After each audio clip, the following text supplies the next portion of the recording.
Facilitando a Medicina, tudo bom com vocês? Eu sou Cleverson Dovec e a gente vai para mais uma aula da parasitologia. Então, se eu te ajudar de alguma forma, deixe o seu joinha, se inscreve no canal e se você quiser continuar recebendo mais conteúdos também. Então, vamos ao que interessa. Hoje vamos falar da teníase. Essa que é uma enfermidade causada por dois agentes etiológicos diferentes, que seria a Taenia solium e a Taenia sarginata. Eu já quero de frente dizer a você que ela apresenta um hospedeiro intermediário e um hospedeiro definitivo.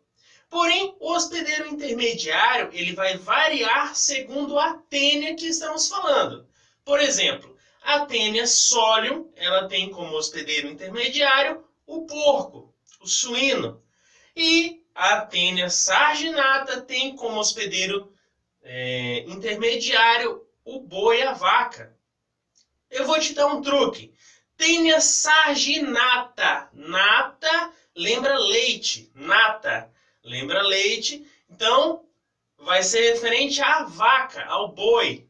Então, Taenia sarginata, nata, quer dizer que o hospedeiro intermediário será a vaca. E a Taenia solium, aí já não tem macete, você tem que memorizar mesmo. Vai ter como um hospedeiro intermediário o porco, o suíno. Então, ambas apresentam um hospedeiro intermediário, que vai ser importante durante o processo do ciclo, formando aquele cisticerco, para posteriormente contaminar o hospedeiro definitivo, que será, infelizmente, nós, os seres humanos. Agora, já vamos falar algumas características dessa tênia. Primeiro, ela vai variar segundo o seu tamanho. Por exemplo, a Taenia solium, ela pode ter entre 1,5 metro até 8 metros. É relativamente grande. Agora, a Taenia sarginata ela pode chegar até 12 metros. Você já pensou 12 metros dentro de você? Não é brincadeira, não. Agora, entre as estruturas presentes nessa tênia, podemos citar, por exemplo, o estróglio, que vai ser fundamental para a fixação dessa tênia aonde ela estiver. E principalmente no hospedeiro definitivo, que seríamos nós, o ser humano. Ela apresenta também o colo, que é uma região de ampla multiplicação celular, e apresenta outras estruturas, como o estróglio, que é fundamental para a formação da proglote. O que é essa proglote? É a região onde vai ser liberada os ovos. Exatamente esses ovos que serão liberados com as fezes e vai ser um ponto facultativo para quê? Para contaminar outras pessoas ou outros animais. Outro ponto também é que essa tênia ela é hermafrodita, então ela vai ter certa facilidade para se multiplicar, formar mais ovos e também para o seu crescimento. Agora, já que estamos falando da tênia, vamos falar do ciclo da teníase, da forma de contaminação. Para isso, eu quero que você imagine uma história para a gente poder encaminhar e entender melhor esse ciclo da enfermidade e também da tênia. Então vamos lá. Imagina agora um boi ou um suíno, um porco, que está lá na fazenda, está lá pastando, comendo alguma coisa, e de repente a vaca ou o porco acaba ingerindo ovos dessa tênia. Por qualquer situação ele acaba ingerindo juntamente com aquela grama que ele está pastando. O que vai acontecer? Esses ovos que foram ingeridos durante essa alimentação desse animal, dessa vaca ou desse suíno, o que vai acontecer? Quando o ovo chega no tubo digestivo, em especial lá no estômago, o ovo se encontra com o suco gástrico. Quando esse ovo se encontra com o suco gástrico no estômago, ele eclode. E aí ele vai possibilitar a penetração na mucosa desse tubo digestivo. E aí a gente vai determinar pontos diferentes. No porco, ela vai eclodir principalmente na região dos músculos e na região cardíaca. Ou seja, ele vai incistar lá na região do músculo do porco ou na região cardíaca desse porco, desse suíno. Já no boi, o que vai acontecer? Ele vai incistar lá na região do tecido conjuntivo do músculo esquelético ou na região do tecido conjuntivo cardíaco. Então, quando ele chega nessas regiões, ele vai sofrer modificações e vai formar o cisticerco. Esse cisticerco, que seria uma forma larval, que estaria englobado por uma cápsula. Essa cápsula que é fundamental para a proteção. Uma proteção que pode auxiliar a sobrevivência desse cisticerco de até meses e até anos, para você ter uma ideia. Então, beleza. Então, a gente entendeu a parte do ciclo onde o boi e o suíno se contaminam. Infelizmente, ele comeu os ovos ali juntamente com a grama dessa tênia. E aí, já vimos que ele foi parar no porco, lá no músculo e no coração do porco. E no boi, ele foi para o músculo esquelético, ali no tecido conjuntivo, e no tecido conjuntivo também do coração. Agora você está se perguntando, a gente entendeu então como contamina o hospedeiro intermediário. E como vai contaminar o ser humano, que é o hospedeiro definitivo? É simples. Naquela churrascada, morreu aquele boi e aquele porco que estava contaminado. Aí você não assou bem aquela carne, veio para o seu prato e você comeu a carne com o cisticerco. E aí, parabéns, você já está com a teníase. Exatamente, por quê? Você comeu o cisticerco, esse cisticerco foi parar no seu tubo digestivo, lá ele vai se desenvolver na tênia. Se você comeu o porco, é a tênia sóleo. Se você comeu a tênia, o cisticerco da tênia sarginata, você está com a tênia sarginata, que veio da vaca ou do boi. Então, vai variar. Comeu o porco, quem é? É a tênia sóleo. Comeu a vaca ou o boi, tanto faz, vai contrair a tênia sarginata. E lá no intestino ela vai se desenvolver na sua forma adulta e aí vai se reproduzir, como ela é hermafrodita, vai se reproduzir, vai liberar ovos, vão liberar muitos ovos pelas ploglotes. Lembrando que a tênia sarginata ela libera uma ploglote por vez. Já a tênia sóleo ela libera 3 a 6 ploglotes por dia. Então existe uma grande diferença. E aí ela vai liberando esses ovos e claramente esse indivíduo que está contaminado com a tênia, ele vai lá, de repente na sua fazenda, defeca lá no pasto onde está cheio de vaca ou de suíno, e aí defeca lá na grama, não sei, no meio do mato, e deixa suas fezes com ovos dessa tênia. E aí, a gente já sabe a história. O boi ou o porco vai novamente, ingere os ovos que estavam nas fezes dessa pessoa que defecou naquela região e começa fechando o ciclo novamente. O boi foi lá, comeu esse ovo. O ovo passou lá pelo tubo digestivo, migrou para os músculos, para o coração, e aí vai ter o quê? O cisticerco, a formação do cisticerco. Aí esse boi morre e vai para o prato de alguém. Esse alguém come esse boi contaminado com cisticerco e contrai a tênia. A tênia solium, se for porco, e a tênia sarginata, se for um boi ou uma vaca. Beleza? Então assim a gente entendeu o ciclo dessa enfermidade.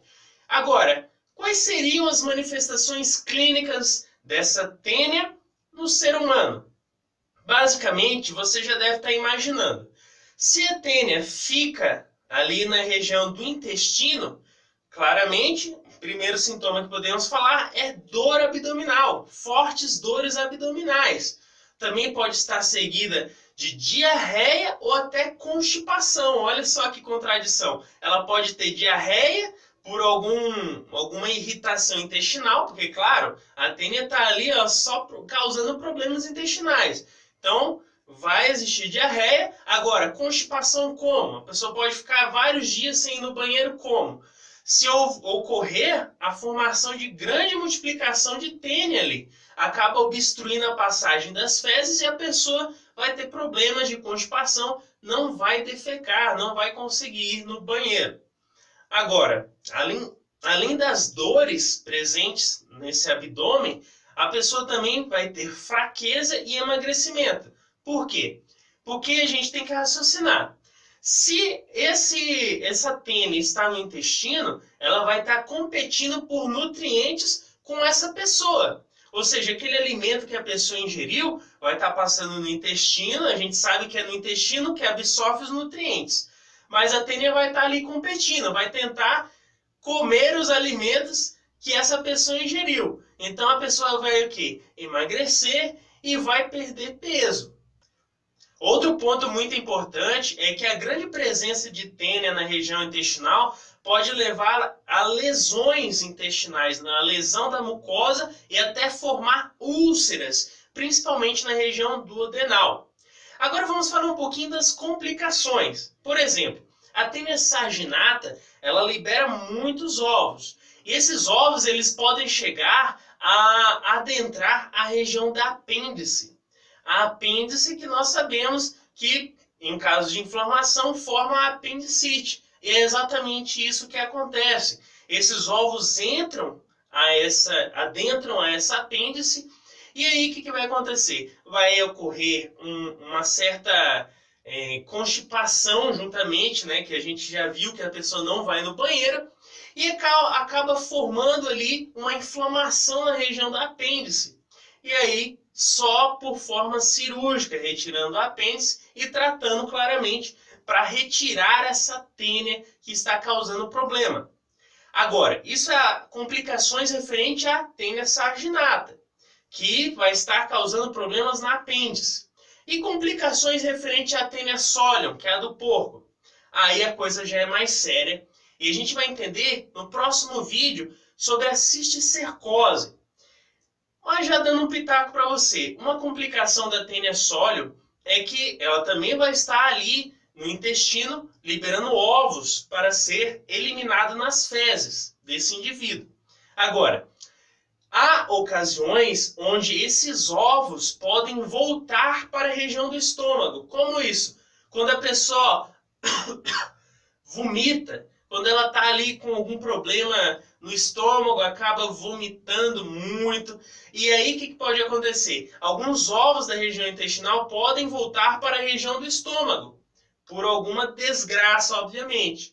E aí esses ovos vão acabar eclodindo na região do estômago e penetrando a mucosa.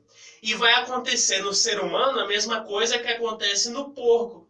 Ele vai migrar para os músculos e para o coração, formando o que? O cisticerco, a cisticercose, que aí a coisa já é bem mais grave. E a gente vai entender isso no próximo vídeo. Mas já para você entender, a tênia solium, ela pode, por ovos, regressar ali para a região do estômago em casos de vômito e eclodir nesse estômago, migrando para os músculos dessa pessoa e para o coração, e aí formando a cisticercose. Mas esse é o tema do próximo vídeo.